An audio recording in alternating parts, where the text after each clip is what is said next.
In this video, I'm going to have a go at changing the thermostat and the J-plug on this 2007 Audi A4 Cabriolet. It's a 1.8 turbo B7 shape. Symptoms of the problem we are experiencing is that the car runs absolutely fine in traffic. There's no overheating, hot air blowing. But when you're on the motorway going uphill and putting load on the car above, say, 70 miles an hour, you start to see the temperature gauge creeping up. And if you don't turn the internal heaters on, the temperature gauge will keep going until you get the red temperature symbol. Now, this car has a brand new radiator, so we know it's not the radiator. It could also be, incidentally, a broken fin in the water pump. So at some stage I will be changing the water pump on this car, but there is an error code message when we plug a scanner in here implying that the problem is with the thermostat. Incidentally, if your car is running hotter than it should, it means that your oil is getting hotter than it should, and the hotter the oil gets, the thinner it gets. So if you have an intermittent oil pressure light coming on, that's the red light on your dash, sometimes it's actually linked to a coolant problem. The thermostat on this car lives within the thermostat housing, and you're actually going to be replacing the whole thermostat housing, including this actuator here as well. And while we're in there, or while you're taking this off, you'll often find that this J-plug here is cracked or leaking. So while we're in there, we'll be replacing that as well. The thermostat lives under there, and in order to get it out, you're going to first disconnect the battery. Then you're going to loosen the serpentine belt and take that belt off the alternator. You're going to take the alternator out. Now, in order to take the alternator out, you're probably going to have to loosen this pipe here and take this off. You may get away without having to take the throttle body off, but sometimes it's easier to get the alternator out if you take the throttle body off. Similarly, sometimes it's easier to do this job if you take the headlight out, and that is held in, I believe, by 4 screws, but we're going to be taking off as little as we possibly can just to show what is possible. You're going to have to drain the coolant out the car to do this job, so make sure that either catch the coolant or that you have some proper G12 coolant or G13 coolant to replace it. So we'll start by undoing this 10mm spanner or socket just to take the negative terminal off. In order to drain the coolant, I'm going to jack the car up using the car jack. Don't forget to chop the back wheels just so that the car can't roll. And I'm also going to just use some blocks here just in case this jack fails. I don't want to be under the car with the car falling on top of me. Now that the car's jacked up, we can get under there. To drain the coolant, you can do one of 2 things. Here, there is a little switch that you can turn, kind of a butterfly thing, and when you drain the coolant, it will come out of this hole here. And the advantage of doing that is you can put a rubber pipe on the end of here and actually direct where the coolant goes. Another alternative is simply to take out this sensor here. It's held in with this plastic clip, clicks out, and when you pull that out, coolant will become gushing out. So we've got a tube connected into our bucket. This is a clean bucket on the inside because we want to potentially reuse the coolant because I've only recently changed it. Now, if you are lucky, you'll be able to undo that little tap fitting there without it snapping off. Let's see how we go. When you're draining the coolant from underneath the car, make sure you undo the cap here to facilitate the process. Okay, we're going to have to switch to plan B because that is not undoing, and I do not want to force it and end up snapping it off because then we'll be in for a whole world of pain. So what I'm actually going to do is take out this lower sensor here. We're going to disconnect the electrical plug, then take out this clip here, and then drain the coolant that way. If you haven't disconnected one of these before, I usually use a little watchmaker screwdriver in there and just gently push down, and then that should just pull straight off. It's very easy to crack these plugs though, so ideally you should do it with your finger if you can, but sometimes these are just really stiff. So a little watchmaker screwdriver in there, pull down, and then the plug will just pull off. What we'll do is we've got 2 of these, we'll just transfer them to a bigger one here. Here is the old sensor. The rubber gasket will still be in there, so don't forget to take that out. We're going to be replacing that sensor anyway. The new sensor comes with both a new gasket here and a new plastic clip as well. That is FEBI part number 29318. It's a few minutes later, and that's just a dribble now, so we're going to actually put that sensor in now because it is easy to forget that later on. Nothing special about putting the sensor in, just make sure you get it the right way so you don't have to twist the plug around. It just pushes in there. You probably don't need to lubricate the gasket with silicone, but you may need to if you find the plastic clip doesn't slot in. There we go. Hopefully that is job done on that sensor. Next up, we're going to take the belt off the alternator. Now, some belt tensioners have a nut on it. This one doesn't have a nut. You're going to need an open 17mm spanner that fits just there, and then you just pull this towards you like so, and you'll find you'll be able to slip that off.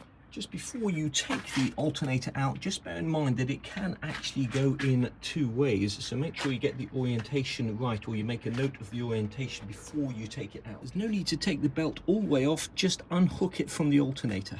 The alternator is held on with 4 6mm hex bolts, and you may have to move this pipe out of the way to get to that one. We'll soon find out, but before you start trying to loosen them, make sure that there's no gunk in there and that you put your bit all the way in, because you do not want to strip these. Now, to get the alternator off and to get to that bolt there, it's easier if you undo the bracket for this pipe so you can move it slightly, and you just need to move this 90 degrees and it should, this plastic cover should just pull straight up. Once you've got that cover off, this pipe bracket is held in place by 2 5mm hex bolts. Once again, make sure there's no gunk in there and you get the bit all the way in there before you try undoing them. And there is a captive washer on there as well. Once you've got those 2 bolts out, this pipe has got enough movement just to allow you to get the bit in there. These alternator bolts are actually quite tricky to get out, especially if you've still got this pipe in place. Now we may need to move that pipe when we try and get the alternator out. We'll soon find out, but to get these out and loose, we had to use a number of different sized extensions.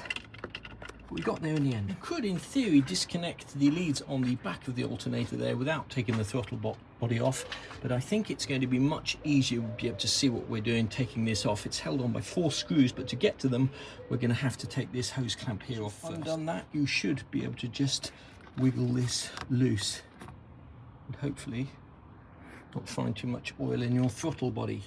You can avoid dropping these screws down into the engine bay just by sticking a big magnet on the end of the bit.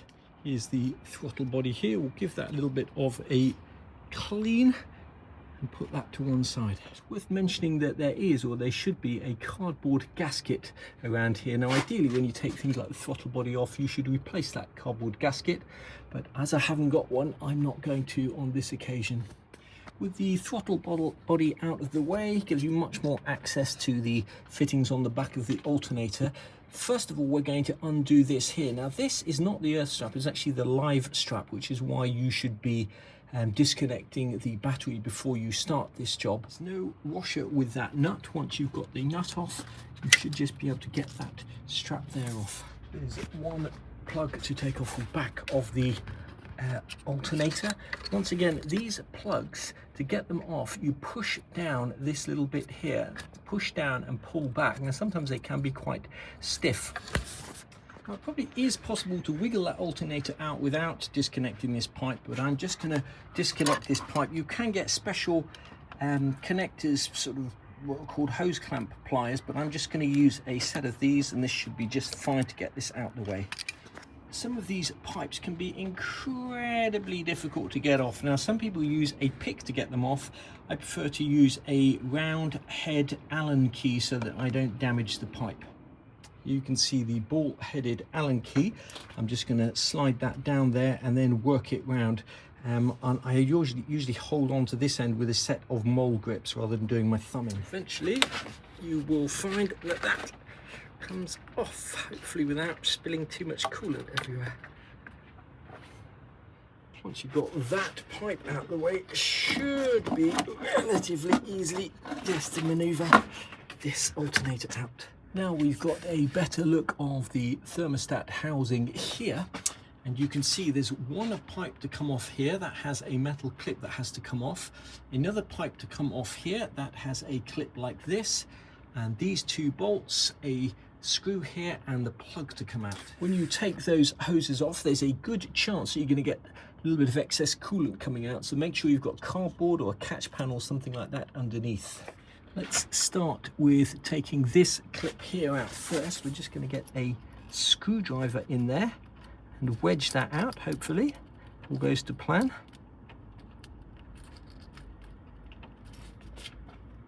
You don't have to take that all the way out, and once you've got it that far, you should find that the hose just wiggles off. As I say, you will get coolant coming out of there when you do that. It's not actually too bad getting that off. You can wiggle it off with two hands, or at least I was able to. That was the easy one. Now we're going to have to get some pliers around here, undo that hose clamp and see if we can get that one off.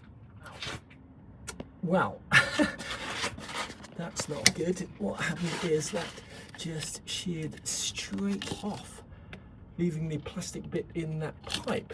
I suppose one makes it slightly easier to get the thing out. Now we have to undo the electrical connection. One screw, these two bolts, and that should come out. Pretty messy and oily down here. And obviously these sensors and actuators do not benefit from having oil on them. Next up, we just need to undo this here. This is a 10mm. That J bracket is proving a bit difficult, so we're just going to take the bolts that actually hold the thermostat out first. Wow, to get that bolt down there loose, we're using a wobble bit. I've loosened that bolt but not taken it out completely. Let's just see what happens if we've got enough room to actually get this out. Now we should, in theory, be able to get this thermostat out. There we go. Right, first of all we need to remember to get the old gasket out. In there good and tight, and that almost looks like there's been some form of sealant has been used in there as well, so we might have problems sealing the new thermostat in there. Well, that's what's left of this gasket. It's no longer round and it's disintegrating, so it's definitely time to change that thermostat and the gasket. I'm going to have to take this hose here off and get that broken bit of plastic out. This is the hose that connects to the top of the thermostat where the plastic housing sheared off, so we'll undo that clamp and see if we can get that out. Wow, this hose is just, well, this plastic is just disintegrating when I try and get it out. Well, there it is, and that is just like chocolate.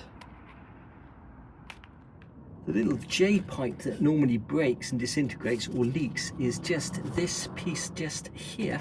It's just held on by one bolt and it acts as a kind of plug. This is the piece here, so we'll see if we can get that other piece out and then put this new piece in. See if we can get that bolt out without dropping it. There's no washer. That's the bolt holding that little J plug in. It's a 13mm. Let's see if we can get that J plug out without it snapping off. To get a flat blade screwdriver in there. Oh, sweet mother does not want to come out of there. That little J plug there is not coming out, and I've got two choices. I can either try and force it out and risk breaking it in there and then having a nightmare trying to get the broken bit out, or I can just leave it. I've made a decision. I'm not going to try and get that J plug out of there. If it ain't broke, don't fix it. I need to use this car, and if I break that or break something in here and then unable to fix it, I'm going to be stuck. So I'm going to put the whole thing back together and see if we've cleared our problem. Before you attempt to put the new thermostat in, it's not a bad idea to put a little bit of silicone paste or silicone lube around that O-ring just so it doesn't roll when you put it in.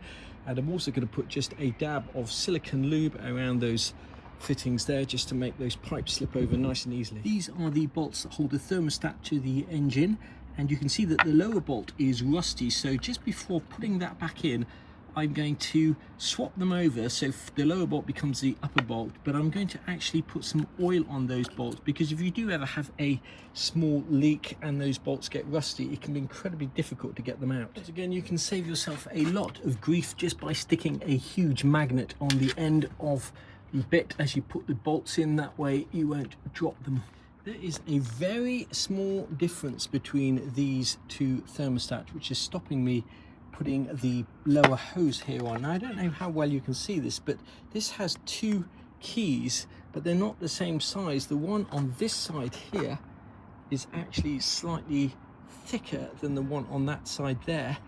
And on the thermostat that we're trying to fit, the keys are both the same thickness, and that is not enabling us to slide the pipe over. I finally got that pipe on now. It's easier to put the thermostat on that pipe before you actually get it into the wiggle it into the space here.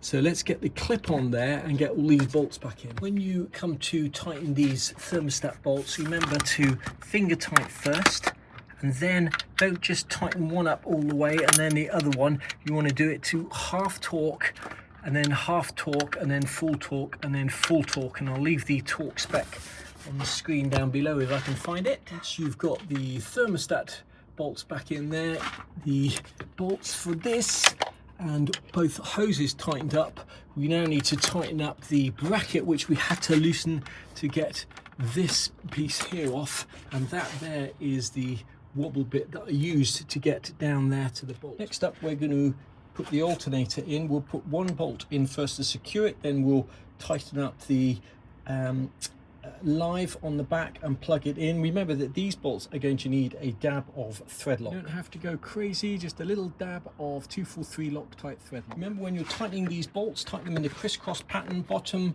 top, and you do not need to over tighten them. If you over tighten them, you will strip the thread. When you put the live onto the back of the alternator, nice and tight, but do not overdo it. And don't forget to actually plug the plug in. Till it clicks, you should hear that click. Make sure it's not in there nice and tight. The throttle body. Without meaning to sound like a worn record, all of these 4 screws in finger tight first, and then go back to torque them in a crisscross pattern. All the screws in. Don't forget to plug the map sensor in, plug it in till it clicks. Once you've got the 4 throttle body housing screws in, you can then tighten up this hose clamp. Next up, this top pipe, we're just going to give it a quick squirt with some silicone spray just to help that go over. Don't ever be tempted to use motor oil to lubricate rubber fittings, because the motor oil will eventually react with the rubber. Next up, these 2 little hex bolts in here for the bracket.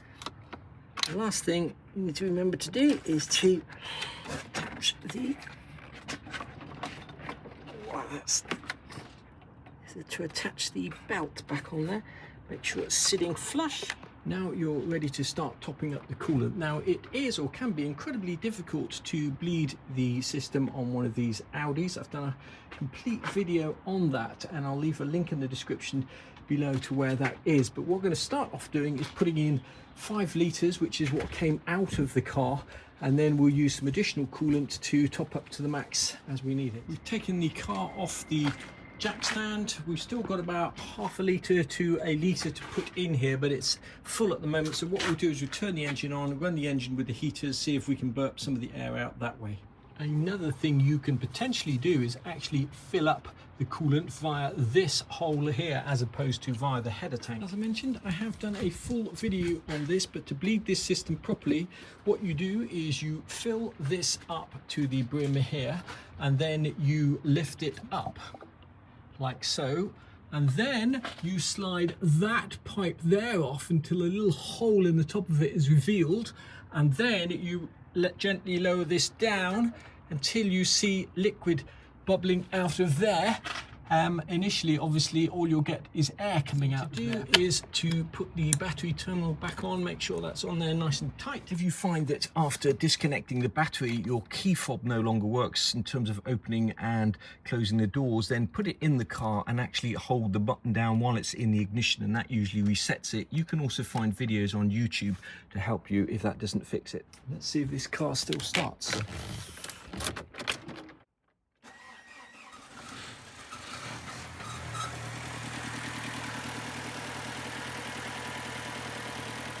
everything back together, bled the cooling system. All we need to do now is test drive, test for leaks, and then the next morning check the level of the coolant again. It's the next morning, and unfortunately things did not go to plan when we were testing this car. Basically the car was running really rough, almost like it wanted to stall, misfire, etc.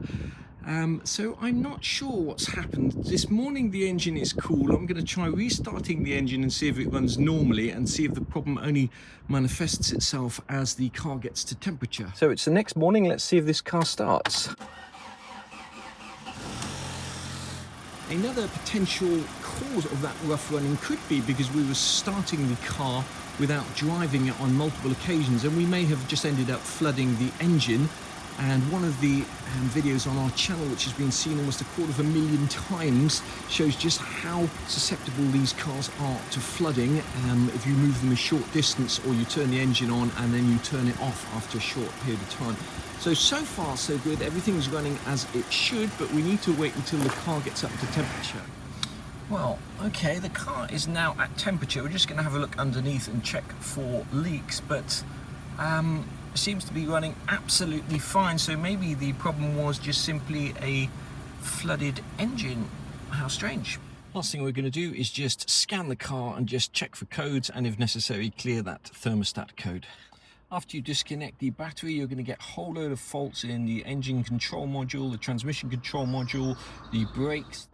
We've scanned the car, erased all the faults, just need to go for a test drive now and make sure that the car isn't overheating when we go up steep hills, and run the car for a while with the heaters on full to try and bleed any air out, and if necessary come back the next day and check the coolant levels, because often bubbles will work their way up to the header tank. We've already tested this Audi. There doesn't seem to be any overheating. We've driven up the steepest hills we can find with the heaters off. We've put the heaters on, there's hot air blowing out, so I think we can safely call that job done and give our wife her car back.